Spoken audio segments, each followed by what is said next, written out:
സ്വാതന്ത്ര്യത്തിന് ശേഷം ലോക്സഭാ തെരഞ്ഞെടുപ്പുകളിൽ കമ്മ്യൂണിസ്റ്റ് പാർട്ടിക്ക് സ്വാധീനമുള്ള സാഹചര്യം ഉണ്ടായിരുന്നു ഒരു കാലത്ത്.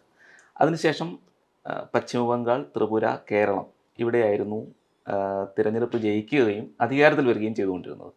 അതിൽ പശ്ചിമ ബംഗാളും ത്രിപുരയും ദീർഘകാലം അവിടെ ഭരണം നടത്തി. കേരളത്തിൽ ആ സമയത്തൊക്കെ 5 വർഷം കൂടുമ്പോൾ UDF, LDF എന്നുള്ള നിലയിലായിരുന്നു ഉണ്ടായിരുന്നത്. കഴിഞ്ഞ പ്രാവശ്യമായിരുന്നു അതിനൊരു അപവാദം ഉണ്ടായത്. ആ 2 സംസ്ഥാനങ്ങളിൽ ഏകദേശം പൂർണ്ണമായും ഇല്ലാതാകുന്ന അവസ്ഥയിലേക്ക് മാറി.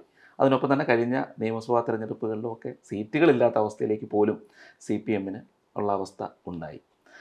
എന്തുകൊണ്ടാണ് ഇത് സംഭവിച്ചത്? ഇവിടുത്തെ ഈ അക്രമ രാഷ്ട്രീയം തന്നെ ആയിരിക്കുമല്ലോ അവിടെയും പ്രയോഗിച്ചിരുന്നത്.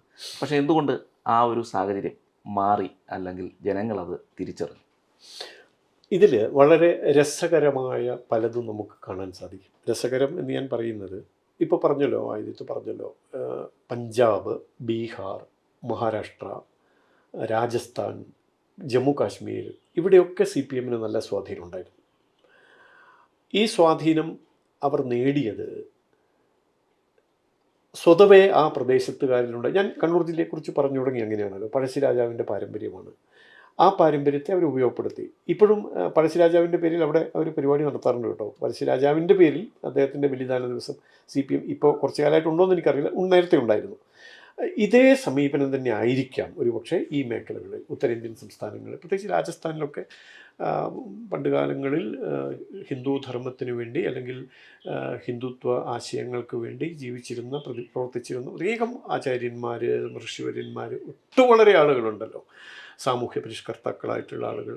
എന്തിന് നമുക്കറിയാലോ, മഹാരാഷ്ട്രയിൽ പിന്നെ അറിയാലോ, ഭൂപരിഷ്കരണ നടപടി സ്വീകരിച്ച ഭാരതത്തിലെ ആദ്യത്തെ ചക്രവർത്തിയാണ് ഛത്രപതി ശിവാജി. അദ്ദേഹം ഔറംഗസീബ് ചക്രവർത്തിയുടെ വലിയ സാമ്രാജ്യത്തോട് ഏറ്റുമുട്ടി വിജയം വരിച്ചതിന് ശേഷം അദ്ദേഹത്തിൻ്റെ പടയാളികളൊക്കെയായി പ്രവർത്തിച്ചിരുന്ന വനവാസികളായിട്ടുള്ള ആളുകൾക്ക് സർക്കാർ ഭൂമി പതിച്ചു കൊടുത്തിട്ടുണ്ട്. അതുപോലെ കർഷകന്മാർക്ക് ഭൂമി പതിച്ചു കൊടുത്തിട്ടുണ്ട്. ഭാരതത്തിലെ ആദ്യത്തെ ഭൂപരിഷ്കരണ നടപടി സ്വീകരിച്ചത് ഛത്രപതി ശിവാജിയാണ്. ഛത്രപതി ശിവാജിയുടെ ഭരണ നൈപുണ്യത്തെ അംഗീകരിച്ചുകൊണ്ട് പ്രവർത്തിക്കുന്ന പ്രസ്ഥാനമാണ് രാഷ്ട്രീയ സ്വയംസേവക സംഘം. അദ്ദേഹത്തിൻ്റെ സ്ത്രീകളോടുള്ള സമീപനം, സാമൂഹ്യ പരിഷ്കരണത്തോടുള്ള അദ്ദേഹത്തിൻ്റെ സമീപനം, അദ്ദേഹം അനുവർത്തിച്ച സഹിഷ്ണുതാ മനോഭാവം, ഇതൊക്കെയാണ് സംഘത്തെയും സംഘത്തിലും പ്രേരണ ചെലുത്തുന്നത്. അപ്പോൾ ഞാൻ പറഞ്ഞു വന്നത്, അത്തരം ചില സാഹചര്യങ്ങളെ അവിടെയുള്ള കമ്മ്യൂണിസ്റ്റുകാർ അംഗീകരിച്ചിരുന്നു, അവർ പ്രവർത്തിച്ചിരുന്നു. ഇപ്പം സവർക്കറെക്കുറിച്ച് കേരളത്തിൽ വലിയ വായിൽ സവർക്കറെ അപഹസിക്കുന്നുണ്ടെങ്കിലും മഹാരാഷ്ട്രയിലെ ഒരു CPM നേതാവും സവർക്കറെക്കുറിച്ച് ഒരു അക്ഷരം മിണ്ടില്ല. മാത്രമല്ല, കേരളത്തിലും EMS ഉൾപ്പെടെയുള്ള ആളുകൾ സവർക്കറെ അംഗീകരിച്ചിരുന്നു, സവർക്കറെ പ്രശംസിച്ചിരുന്നു. പക്ഷേ ഈ മറ്റ് പ്രദേശങ്ങളിൽ, ഇങ്ങനെ ചെയ്ത പ്രദേശങ്ങളിലൊക്കെ അവർക്ക് സ്വാധീനം ഉണ്ടാക്കിയെടുക്കാൻ കഴിഞ്ഞു.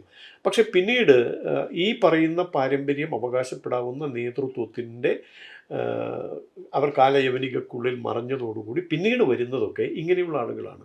നമ്മുടെ സംസ്കാരത്തെ എതിർക്കുന്നവർ, ശ്രീരാമ ജന്മഭൂമിയിലെ ക്ഷേത്ര നിർമ്മാണത്തെ എതിർക്കുന്നവർ, വിവേകാനന്ദ സ്വാമിയെ എതിർക്കുന്നവർ, നമ്മുടെ ശ്രേഷ്ഠമായ പാരമ്പര്യത്തെ അപമാനിക്കുന്നവർ, അങ്ങനെയുള്ള ആളുകളെയൊക്കെ ഉത്തരേന്ത്യൻ സമൂഹം തിരിച്ചറിഞ്ഞു എന്നുള്ളതാണ്. അതുകൊണ്ടാണ് ഞാൻ രസകരമായ അനുഭവം എന്ന് പറയാൻ കാരണം. രസകരം എന്ന് പറഞ്ഞത്, ഇപ്പോൾ കേരളത്തെ തട്ടിച്ചു നോക്കുമ്പോഴാണ് ഇതൊക്കെ കേരളത്തിലും സംഭവിക്കുന്നു. പക്ഷേ കേരളത്തിന് ആ തിരിച്ചറിവ് കിട്ടുന്നില്ല, അല്ലെങ്കിൽ തിരിച്ചറിവ് കിട്ടുന്നുണ്ടെങ്കിലും വായടച്ചിരിക്കുകയാണ്. പക്ഷെ അവിടെയുള്ള ജനങ്ങൾ അത് ജീവിതത്തിൽ അവർ പകർത്തുകയാണ്, അവരുടെ ജീവിത ക്രമത്തിൽ അത് ഉൾപ്പെടുത്തുകയാണ്.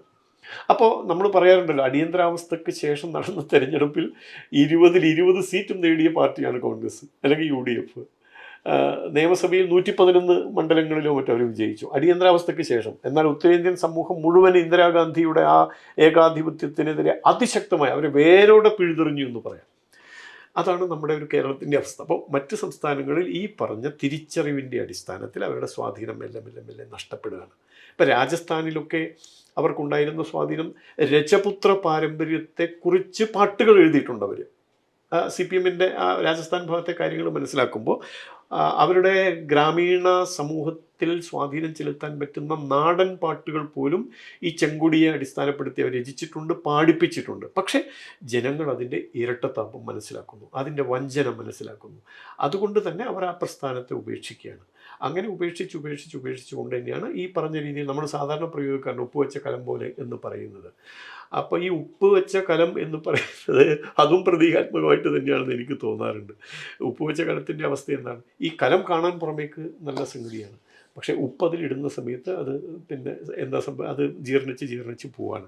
അപ്പോൾ ആ ജീർണത ബാധിക്കുന്നത് കൊണ്ടാണ് അവർക്ക് മറ്റൊന്ന് ഇത് നമ്മൾ പറയാം, പ്രകൃതിക്കിണങ്ങാത്തത് എന്തിനേയും പ്രകൃതി തന്നെ ഇല്ലാതെയാക്കും, പ്രകൃതി വിരുദ്ധമായതിനെ പ്രകൃതി തന്നെ പ്രതിരോധിക്കും എന്ന് പറയാറുണ്ടല്ലോ. അപ്പോൾ അതുപോലെ ഇത് പ്രകൃതി വിരുദ്ധമാണ്. CPIM എന്ന പാർട്ടി മുന്നോട്ട് വയ്ക്കുന്ന ആശയങ്ങൾ ഭാരതത്തിൽ പ്രകൃതി വിരുദ്ധമാണ്. കാരണം നമ്മൾ സമന്വയത്തിൻ്റെ ഭാഷ സംസാരിച്ചവരാണ്. ഇവർ സംഘർഷത്തിൻ്റെ ഭാഷയാണ് സംസാരിക്കുന്നത്. പുൽക്കൊടി മുതൽ പർവ്വതം വരെ ഒരേ സമദൃഷ്ടിയോടെ കാണാൻ കഴിഞ്ഞ ആചാര്യവര്യന്മാരാണ് ഹിന്ദു ദർശനത്തിൻ്റെ പ്രയോക്താക്കൾ. പക്ഷേ ഇവരാണെങ്കിൽ വിദ്വേഷത്തിൻ്റെ പരസ്പര സംഘർഷത്തിൻ്റെ ഭാഷ മാത്രമാണ് സംസാരിക്കുന്നത്. കമ്മ്യൂണിസ്റ്റുകാരനായ ഒരു സുഹൃത്ത് ഒരിക്കൽ എന്നോട് പറഞ്ഞിട്ടുണ്ടായിരുന്നു, മനുഷ്യൻ്റെ അടിസ്ഥാന വികാരം വിദ്വേഷമാണ് എന്ന് വെച്ചാൽ ഓരോ മനുഷ്യൻ്റെയും ഉള്ളിൽ വിദ്വേഷമാണ്. ആരോട്? ഇപ്പോൾ എന്നോട് സംസാരിക്കുന്ന ആയുധത്തിനോട് എനിക്ക് വിദ്വേഷം, എന്നെ പഠിപ്പിക്കുന്ന അധ്യാപകനോട് എനിക്ക്, അദ്ദേഹം പറഞ്ഞു തന്ന ഉദാഹരണങ്ങളാണ്.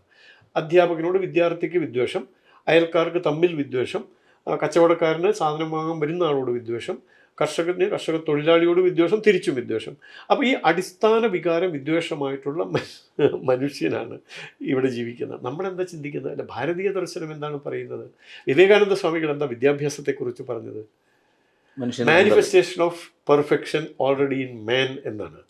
എന്ന് വെച്ചാൽ മനുഷ്യനിൽ അന്തർലീനമായ പൂർണ്ണതയുടെ ആവിഷ്കാരമാണ് വിദ്യാഭ്യാസം. അപ്പോൾ ഈ പൂർണ്ണത എന്ന് പറയുന്നത് എന്താണ്? സഹജീവികളോടുള്ള സഹവർത്തിത്വ മനോഭാവം, ഭൂതദയ, പ്രകൃതിയോടുള്ള ആരാധന, ഇത്തരം കാര്യങ്ങളൊക്കെയാണ് മനുഷ്യൻ്റെ വികാരം എന്ന് പഠിപ്പിക്കുന്നുണ്ട് ഭാരതീയ ദർശനം.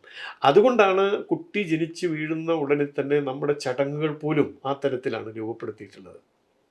ഒരു കുട്ടി പിറന്നു വീഴുന്നത് മുതൽ ചുടല വരെയുള്ള അവൻ്റെ ജീവിതം നമ്മളൊന്ന് പരിശോധിച്ചാൽ രൂപപ്പെട്ടു വന്ന ആചാരങ്ങൾ, ജീർണതകൾ ഉണ്ടാകാം, അല്ലെങ്കിൽ നമുക്ക് ഉൾക്കൊള്ളാൻ പറ്റാത്തതുണ്ടാകാം. അത് പിന്നീട് വന്ന ഒരു വ്യതിയാനമാണ്. പക്ഷേ യഥാർത്ഥത്തിൽ നമ്മൾ ആ മൂല്യങ്ങളിലേക്ക് ചെല്ലുമ്പോൾ ജനിച്ചു വീണ മുതൽ ചുടൽ വരെയുള്ള കാര്യങ്ങളിൽ ഏറ്റവും ഭാവാത്മകമായ തരത്തിൽ ജീവിതം കെട്ടിപ്പടുക്കാൻ കഴിയുന്ന ആശയം പ്രദാനം ചെയ്യുന്നതാണ് ഭാരതം. ആ ഭാരതത്തിന് ഇണങ്ങുന്നതല്ല ഇതൊന്നും. ഈ വിദ്വേഷത്തിൻ്റെ പ്രത്യയശാസ്ത്രം, അല്ലെങ്കിൽ വെറുപ്പിൻ്റെ പ്രത്യയശാസ്ത്രം, അല്ലെങ്കിൽ സംഘർഷത്തിൻ്റെ ഭാഷ ദഹിക്കുന്നതല്ല. അങ്ങനെയുള്ള ദഹിക്കാത്തതിനെയൊക്കെ പുറന്തള്ളാനുള്ള ജൈവികമായ സവിശേഷത പേറുന്ന ഭാരതത്തിൽ ഈ പ്രസ്ഥാനത്തിന് വേര് പിടിക്കാൻ കഴിയില്ല എന്നുള്ളതാണ്. ഇനി വേര് പിടിക്കണമെങ്കിൽ മറ്റെന്തെങ്കിലും രൂപത്തിൽ പ്രത്യക്ഷപ്പെടേണ്ടി വരും. അതിൻ്റെ പരീക്ഷണമാണ് ബംഗാളിൽ നടക്കുന്നത്. ഇപ്പം ബംഗാളിൽ പാർട്ടി ശക്തിപ്പെടുന്നു എന്നൊക്കെ പറയുന്നുണ്ടല്ലോ, നടക്കാൻ പോകുന്നില്ല. കാരണം വേഷം മാറി വരികയാണ്. വേഷം കെട്ടൽ ദോഷം ചെയ്യും എന്നൊരു ചൊല്ല് തന്നെയുണ്ടല്ലോ. വേഷം മാറി വരികയാണ്. അത് കേരളത്തിലും സംഭവിക്കുന്നുണ്ട് കേട്ടോ. അവർ വേഷം മാറി വരുന്നതിൻ്റെ ഒരുപാട് ഉദാഹരണങ്ങൾ നമ്മളാണ്. കൈരളി ചാനലിലൊക്കെ ഹരിശ്രീ എഴുതിക്കുന്നതും രാമായണ പാരായണവും ഒക്കെ നടക്കുന്നുണ്ടല്ലോ. ഇത്തരം കാര്യങ്ങളൊക്കെ സംഭവിക്കുന്നുണ്ട്. പക്ഷേ ആ സംഭവിക്കുന്നതിൻ്റെ പിന്നിലെ വഞ്ചനയും ഇരട്ടത്താപ്പും തിരിച്ചറിയാൻ കഴിയുന്നവരാണ് ഭാരതത്തിലുള്ള ആളുകൾ. അതുകൊണ്ട് ഞാൻ വീണ്ടും പറയുന്നു, പ്രകൃതിക്ക് വിരുദ്ധമായതിനെ പ്രകൃതി തന്നെ പ്രതിരോധിക്കുമെന്ന് പറയുന്നത് പോലെ ഭാരതത്തിൻ്റെ പ്രകൃതിക്കും പ്രതിഭയ്ക്കും ഇണങ്ങാത്തതിനെ പുറന്തള്ളാനുള്ള ജൈവികമായൊരു സവിശേഷത ഭാരതത്തിനുള്ളതുകൊണ്ട് കമ്മ്യൂണിസ്റ്റ് ആശയങ്ങൾക്ക് ഗതി പിടിക്കാൻ സാധ്യമല്ല എന്നുള്ളതാണ്.